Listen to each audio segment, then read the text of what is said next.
Hi, என் மெத்தடில் veg kurma செய்ய போகிறேன். கேரட், பீன்ஸ், முருங்கைக்காய், உருளைக்கிழங்கு போட்டு வைக்க போகிறேன். நீங்கள் வாங்க பார்க்கலாம். பாருங்கள், காஞ்சிருச்சு. இப்போ ஆயில் ஊற்றிக்கலாம். இது பாருங்கள், ஆயில் ஊற்றி ஆயில் காஞ்சிருச்சு. இப்போ இந்த கிராம்பு, சோம்பு, பட்டை, ஏலக்காய், பிரிஞ்சி இலை போட்டாச்சு. இப்போ கருவேப்பிலை, பச்சை மிளகாய் போட்டு இப்போ வெங்காயம் தக்காளி போட்டுக்கலாம். வெங்காயம் தக்காளி போட்டு வச்சு இப்போ நல்லா வதக்கிட்டு அதில் வச்சுக்கணும். நல்லா வதக்கிட்டு இந்த தண்ணி உப்பு, மஞ்சத்தூள் போட்டுக்கலாம். உப்பு, மஞ்சத்தூள் போட்டாச்சுங்க. போட்டுட்டு நல்லா வதங்கிக்கோங்க.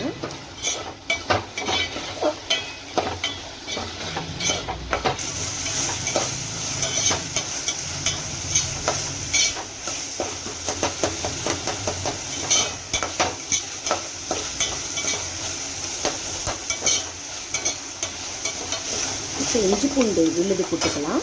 இதில் வந்துட்டு இஞ்சி பூண்டு விழுது போட்டாச்சு. இப்போ நல்லா வதங்கிட்டு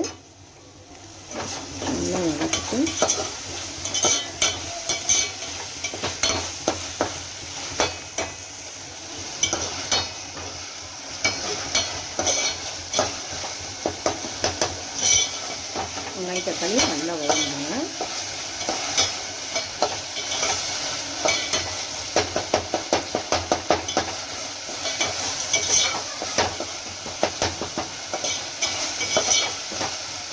இந்த ஸ்டேஜில் வந்துட்டு அந்த காய்கறி போட்டுருவோம்.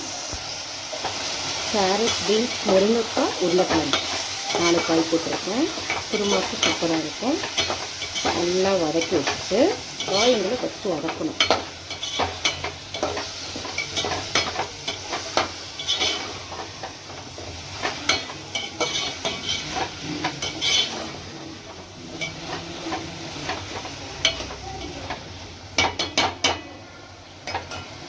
இப்போ வந்துட்டு நம்ம வீட்டு மிளகாத்தூள் போட்டுக்கலாம்.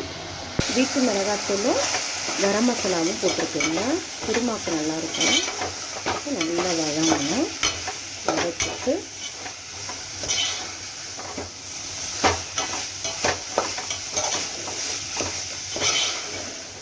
இது கொஞ்சம் இப்போ வந்து தண்ணி ஊற்றிக்கணும். தேவையான அளவு இது பாருங்கள், தண்ணி ஊற்றி வச்சு இதை வந்துட்டு காய் வேகட்டும். அதுக்காக மூடி வச்சுட்டோம். காய் வெந்தோன்னு நம்ம பார்ப்போம். குருமாக்கு வந்து தேங்காய், முந்திரி, கசகசா, அடுத்து சோம்பு போட்டுக்குவேன். அதை அரைச்சிருவேன் நைஸாக. இது வந்து எறா கொஞ்சோடு எங்கள் அம்மாவுக்கு வச்சுருக்கேன். முட்டை எறா பொரிக்கிறதுக்கு. எனக்கு இல்லை, நான் ஃப்ரைடே சாப்பிட மாட்டேன்.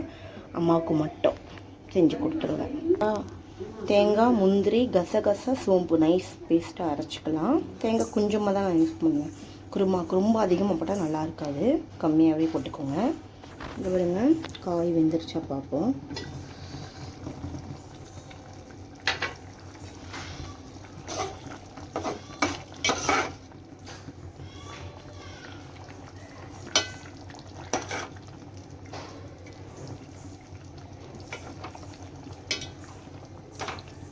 காய் வெந்துருச்சுங்க. இப்போ வந்து நம்ம தேங்காய் அரைச்சதை ஊற்றிக்கலாம். தேங்காய் ஊற்றியாச்சு. வந்து இப்போ வந்து இந்த காய்கறி குருமா வந்து டிஃபனுக்கும், சப்பாத்திக்கு, இட்லிக்கும் நல்லா தான் இருக்கும். சாப்பாடுக்கு மெயின் நல்லாயிருக்கும். சப்பாத்திக்கெலாம் செம்மையாக தாங்க இருக்கும். நீங்களும் ட்ரை பண்ணி பாருங்கள்.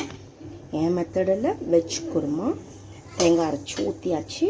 கொஞ்சம் நேரம் கொதி வந்தோன்னு அதுக்கப்புறம் பார்ப்போம். பாருங்கள், நல்லா கொதி வந்துருச்சு. ஐயில் வச்சு இப்போ சிம் பண்ணியிருக்கேன். ஒரு 5 நிமிஷம் இருக்கட்டுங்க, பார்க்கலாம். இது பாருங்க, குருமா ரெடி. இப்போ வந்து கொத்தமல்லி போடலாம். போட்டாச்சு கொத்தமல்லி. என் ஸ்டைலில் வெஜ் குருமா ரெடி. இந்த வீடியோ உங்களுக்கு பிடிச்சிருந்தா லைக் பண்ணி, ஷேர் பண்ணி, கமெண்ட் பண்ணி, சப்ஸ்கிரைப் பண்ணுங்கள். எனக்கு சப்போர்ட் பண்ணுங்கள் ஃப்ரெண்ட்ஸ். பாய்.